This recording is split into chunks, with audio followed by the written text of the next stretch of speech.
Hello everyone, we are restarting the ESAT series for the 2026 season, and today we will be covering algebra. Now in algebra, the M1 section does not contain quite a lot of advanced stuff. The majority of the advanced portions are in M2. So here we will just be looking into factorization, simplifications, quadratic equations, and a few simple algebraic inequalities. Let us begin. So for factorization, these are some of the formulas that you should remember. I'm sure you know most of these. The whole square formula, a plus b whole square is equal to a square plus 2ab plus b square. The a minus b whole square formula, the a plus b into a minus b, which gives you a square minus b square. This will be helpful to you in surds and indices also, where you rationalize the denominator. The cube formulas, a cube plus b cube and a cube minus b cube, and then the whole cube formula. I think you know this from the chapter on binomial theorem, but just remember these anyway. A plus b whole cube gives you a cube plus 3a square b plus 3ab square plus b cube, and you can take 3ab common to get a cube plus b cube plus 3ab into a plus b. This format is often much more useful than the binomial theorem expansion format. A minus b whole cube gives you a cube minus 3a square b plus 3ab square minus b cube. So every sign here that was positive becomes a negative. It's a very easy way to remember: a cube minus b cube minus 3ab into a minus b. So the first problem is to simplify 3x square minus 12 divided by x square plus x minus 6. Okay, so how do you do these type of questions? Just factorize the numerator and the denominator. So if you take, let me do it here. If you take 3 common, you will get x minus 4. So this would basically give you thrice x minus 2 into x plus 2, and the denominator factorizes into x plus 3 into x minus 2. Right, so x minus 2 is the one that's getting cancelled, and you will get 3 times x plus 2 divided by x plus 3. Alright, we have one more question. A builder designs a rectangular box with length x plus 2, width x minus 3 and height x plus 1. The volume is x plus 2, x minus 3, x plus 1. Yeah, the volume is length into breadth into height. Expand this expression. Now these are level 1 easy problems. I'm just showing some of these questions to you so that the people that are just starting their preparation get comfortable with it. You can find more questions in the ESAT book that I have linked in the description. So this is x plus 2, x minus 3, x plus 1, right? So straight away I can see that the constant part will be 2 into minus 3 into plus 1, which is minus 6. So anything that has plus 6 is eliminated, so these are gone. And now x plus 2 into x minus 3, that would give us x square minus x minus 6 multiplied by x plus 1. So if I multiply this, I'll get x cube minus x square minus 6x plus x square minus x minus 6. So x square will cancel out, and I'll get x cube minus 7x minus 6. So this gives me option B. Do recheck my calculations. I'm doing these live, so if there is an error, let me know in the comment section. Alright, the next part we'll deal with quadratic equations. Now quadratic equations are something that you are all familiar with. So quadratic formula is given as x is equal to minus b plus minus root over discriminant divided by 2a. What is the discriminant? The discriminant is given by b square minus 4ac.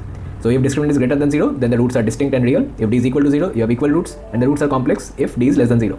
Alright, the extreme value for a quadratic is given as minus b by 2a comma minus d by 4a. The derivation for this is quite simple. You can use either the completing the square method or use the first derivatives and the second derivatives to derive it. Alright, this is also the vertex. So just remember this formula and you won't have to calculate it every time. Okay, beta's formula say that alpha plus beta, sum of roots is equal to minus b by a, alpha times beta is equal to c by a, and alpha square plus beta square. So if you take alpha plus beta whole square minus 2 alpha beta, you should get alpha square plus beta square, which will be b square minus 2ac by a square. You can either remember this or derive it during the exam hall. Look at this next question. A parabolic thermal profile is T of x is equal to 2x square plus 8x plus 9. Write it in the vertex form and find the vertex temperature x value where the minimum occurs. So basically they want the vertex as well as the vertex form. So the vertex form is a into x minus h whole square plus k square. So you can take 2 outside from here. You will get twice into x square plus 4x plus, let us keep it as it is, and 9. Now what do I need here? I need 4 here, right? So if I need 4 here, that's already 8. So I can just write this 9 as 1 and 4 here. I hope that made sense. Yeah, 2 into 4 plus 1, 9. So this becomes 2 into x plus 2 whole square plus 1.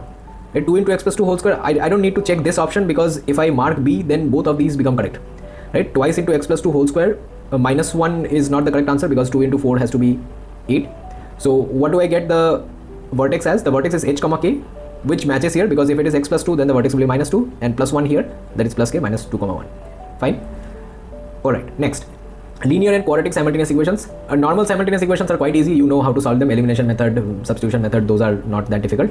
When you have linear and quadratic simultaneous, that means you have one linear equation and one quadratic equation. So you should substitute the linear equation into the quadratic, solve and check for extraneous solutions. What are extraneous solutions? Sometimes you will get solutions that are true to the current equation, but in the context of the question that may not be true. For example, if you are solving a speed distance time problem, if you obtain the time or the distance or the speed to be negative, that should not be counted, right? Because you cannot have negative time and negative distances. So these are known as extraneous solutions. You get them in logarithms, exponentials, as well as distances, sometimes in trigonometry also. Reducing a trigonometric equation or an exponential equation or a logarithmic equation into a quadratic or a simultaneous equation. In these cases, always check for extraneous solutions, because the solutions that you obtain may not satisfy the original equation. Okay, so with that being said, here is a question.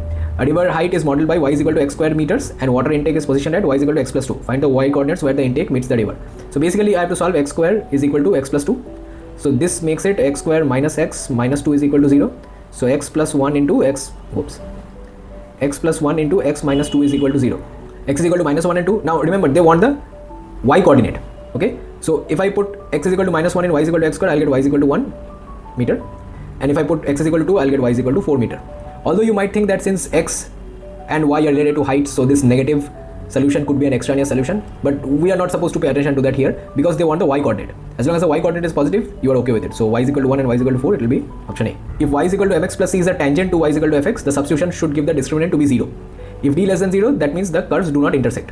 Okay, this is true for all straight line / quadratic equation intersections. If you want the straight line to be a tangent, then the discriminant should be 0, which means it should have equal roots. If d less than 0, that means the curves do not intersect. What does d less than 0 mean? D less than 0 means that the quadratic you formed after plugging in your straight line into the quadratic equation has no solution.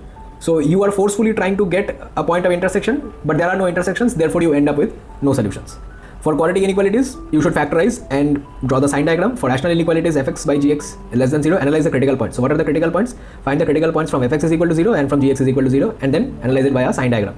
Do not cross multiply unless you are sure that gx is positive, because if gx is negative, you would have to change the inequality sign. So without going into the nitty gritty of in which region gx is positive, where it is negative, just do not multiply. Use the critical points method. Alright. Remember, this is a very common mistake that students do. X squared greater than a squared is not equals to x greater than a. It means mod x greater than a. Alright, so do not forget that modulus. Alright, next question. A parabolic boundary is y is equal to 3x squared, x squared plus 3x plus 5. A perimeter line 2x plus k must touch the boundary at exactly 1 point. Using the graph shown, find the y-intercept. Exactly 1 point means the discriminant here should be equal to 0, right? So x squared plus 3x plus 5 is equal to 2x plus k. So that would give me x squared plus x plus 5 minus k is equal to 0. What is the discriminant here? B square minus 4ac. So 1 square minus 4 into 5 minus k is equal to 0. So this would give me 1 is equal to 20 minus 4k. So this is basically 4k is equal to 19. So k is equal to 19 by 4. Alright, so this is how you solve these questions. Just make sure that you are setting the discriminant to be 0. This is a MCQ based test, so you need not write the logic. Just do it in rough and mark the correct answer.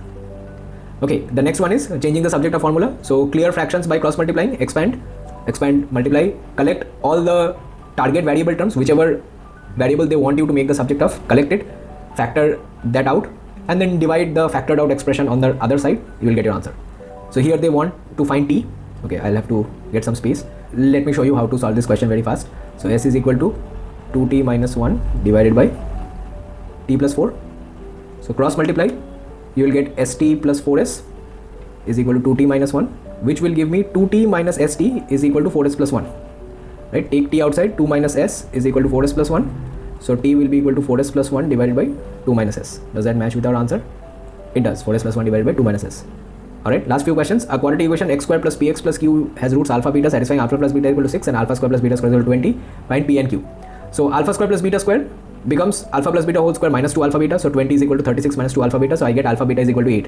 If alpha beta is equal to 8, then what do I have? C by a, which is the product of roots, q is equal to 8. The sum of roots is minus b by a, so it is minus 2p. So minus 2p is alpha plus beta, which is 6. So p becomes minus 3. So p is minus 3 and q is 8. P is minus 3 and q is 8, option A. Alright, next question, the last one. X square plus 2x minus 3, solve f of x square is equal to 0. Let us write this equation in terms of x square. I'll get x to the power 4 plus 2x square minus 3 is equal to 0. The factorization will be similar to the normal factorization without the x square. So it will be x square plus 3 into x square minus 1 is equal to 0. Now x square plus 3 cannot be 0, right? Otherwise we'll get our answer in complex numbers. So it's just x square minus 1 is equal to 0, which would give us x is equal to plus minus 1. Alright, so the answer matched. Now this was a very introductory session on ESAT Algebra.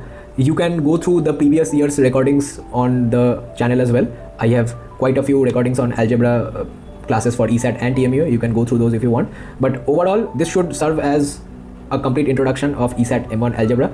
The algebra portion in ESAT also contains a bit of coordinate geometry.